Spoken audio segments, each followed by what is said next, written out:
Hello everyone, আসসালামু আলাইকুম। সবাইকে স্বাগত আমার চ্যানেল থেকে আরও একটি নতুন ভিডিও দেখার জন্য। আজকে আমি আপনাদের সাথে শেয়ার করব হলো আমাদের নোয়াখালী গ্রামের বাড়িতে যাওয়া নিয়ে ছোট্ট একটি ভিডিও। আশা করছি ভিডিওটি শেষ পর্যন্ত আপনারা আমাদের সাথেই থাকবেন। আমরা সকাল সকাল উঠে রওনা দিয়ে দিয়েছিলাম হলো নোয়াখালীর উদ্দেশ্যে। তো আমাদের সকালে কারো ব্রেকফাস্ট খাওয়া হয়নি। এখন আমরা কুমিল্লায় একটি হোটেলে এসে আমাদের ব্রেকফাস্ট প্লাস লাঞ্চ সেরে নিচ্ছিলাম। আর যেহেতু ফ্রাইডে জুম্মার নামাজ, তো আমার হাজব্যান্ড আর আমার ভাই মিলে তারা নামাজ পড়তে মসজিদে গিয়েছে। আর এরই মাঝে এই বিয়ের গাড়িটি দেখে আমার কাছে খুবই ভালো লেগেছে।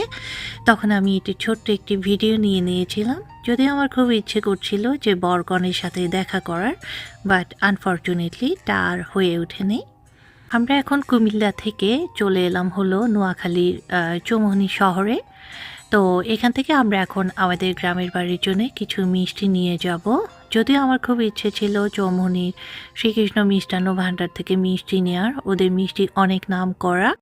আর যেহেতু আমি ছোটোকালে চৌমুহনীতেও ছিলাম, যার কারণে এখানকার অনেক কিছুই আমার জানা আছে।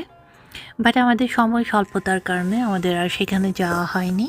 রাস্তার পাশে এই হোটেলটি দেখে, মিষ্টির দোকানটি দেখে এখানে নেমেছি। এখন আমরা আমাদের গ্রামের বাড়ির জন্য মিষ্টি নিয়ে নিব এখান থেকে।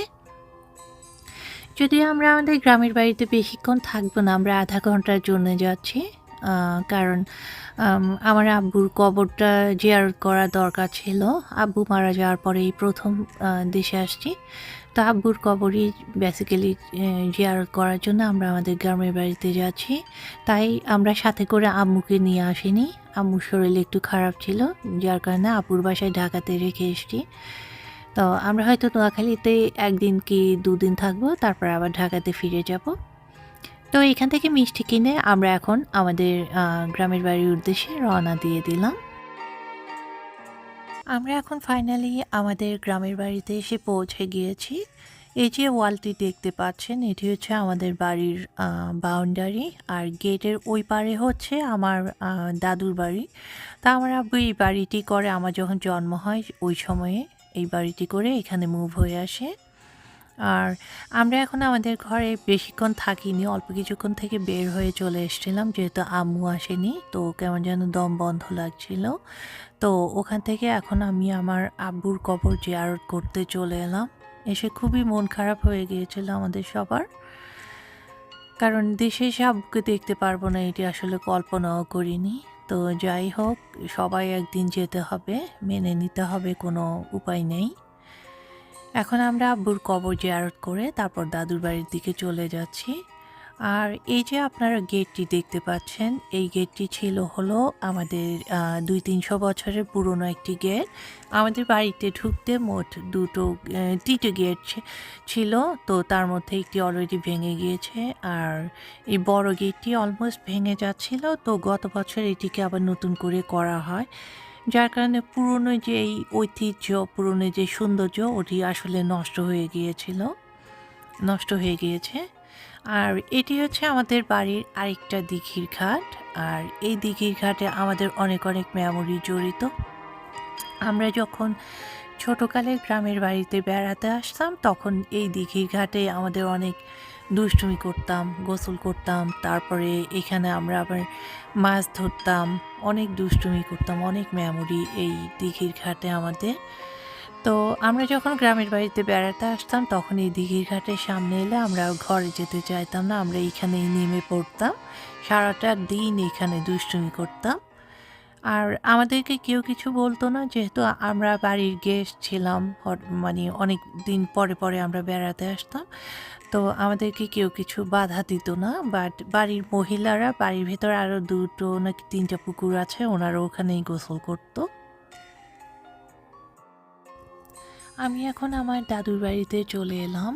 তো আমি খুবই তাড়াহুড়ো করছিলাম, কারণ কিছুক্ষণ পরেই সন্ধ্যা হয়ে যাবে। অন্ধকার হওয়ার আগে আমার প্ল্যান ছিল যে যতটুকু পারি আমি একটু ভিডিও করে নিয়ে যাই। আবার কবে না কবে আসবো, সেই ছোটোকালে আসছিলাম। আর আমার আপুকে আমি তার জন্য বলেছিলাম যে আপু তুমি বাড়িতে যেই রঙ্গু কাকা, মানে উনি হচ্ছে আমার আব্বুর চাচাতো ভাই, আমি বলেছিলাম যে ওনাদের ঘরে যে যাতে করে মিষ্টিগুলি সবাইকে ডিস্ট্রিবিউট করে দেয় সুন্দর করে। আর এরই মাঝে আমি জাস্ট সবার মানে পুরনো ঘরগুলি একটু ভিডিও করে নেব। তো যা ভেবেছিলাম তাই করছি। আর এই ঘরটি হচ্ছে আমার আব্বুর চাচার ঘর। ওনাদের ঘরেও কেউ থাকে না। এই দাদার ছিল হলো ২টি মেয়ে। তো ২ জনের বিয়ে হয়ে ওনারাও এখন শহরে থাকে। তো এই ঘরটিও খালি পড়ে থাকে। জাস্ট আমার ওই একজন ফুপি আছেন, গ্রামেই থাকে। উনি হচ্ছে আমার আব্বুর কাজিন।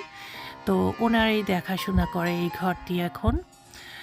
আর আমরা যখন গ্রামের বাড়িতে আসতাম তখন আমরা বেশিরভাগই এই ঘরেই থাকতাম। যেহেতু আমাদের ঘর তালা দেয়া থাকতো, আমরা কেউ থাকতাম না, দারোয়ান থাকতো পাশের ঘরে।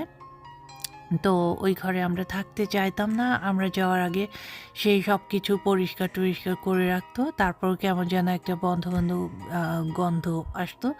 তা আমরা থাকতে চাইতাম না। তো আমরা যখনই গ্রামের বাড়িতে আসলে থাকা পড়তো না, তো মাঝে মধ্যে আমরা যখন বেড়াতে যেতাম যে বাধ্যগত থাকতেই হবে ১ রাত বা ২ রাত, তখন আমরা হয় আমার নানুরদের ঘরে চলে যেতাম। নানুর গ্রাম হচ্ছে আমাদের পাশেই। আর না হয় আমরা আমার এই দাদার ঘরেই বেশি থাকতাম। তো যখন আমরা গ্রামের বাড়িতে আসতাম এই দাদার ঘরে এসে এই ২ তলায় এসে জানালা দিয়ে সবার ছাদ দেখতাম। আর এই ফার্নিচারগুলি হচ্ছে অনেক বছরের পুরনো। যদিও সেই ব্রিটিশ আমলের যে ফার্নিচারগুলি ওগুলি ঘুণে ধরে গিয়েছে। তো এখন ২-৪টা আছে, এগুলি আমি একটু রেকর্ড করে নিয়ে নিচ্ছিলাম। আর এই যে সিঁড়িটা, এখান দিয়ে আমি যখন ছোটোকালে আসতাম তখন আমরা কত দোতলায় যেতাম, উপরে উঠতাম, নামতাম, কোনো ভয় পেতাম না। আর এখন ভয় লাগছিল যে ২-৩০০ বছরের পুরনো সিঁড়ি যদি ভেঙে পড়ে যায়।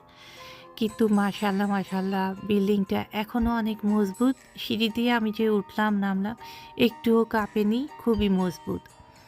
বাট আমার দাদুর ঘরটা ভেঙে গিয়েছে কারণ ওখানে পাশে বড় গাছ ছিল, গাছের শেকড় ঢুকে গিয়েছে। আর দাদুর ঘরে অনেক বছর দাদা দাদু মারা যাওয়ার পর থেকে কেউই থাকে না।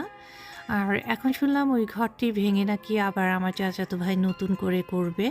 তো অলরেডি মনে হয় ভেঙেই ফেলেছে, আমি শিওর না। আর এটি হচ্ছে আমার আরেকটা চাচার ঘর। ওনারাও ওনাদের ঘর ভেঙে এটা নতুন করে করেছে।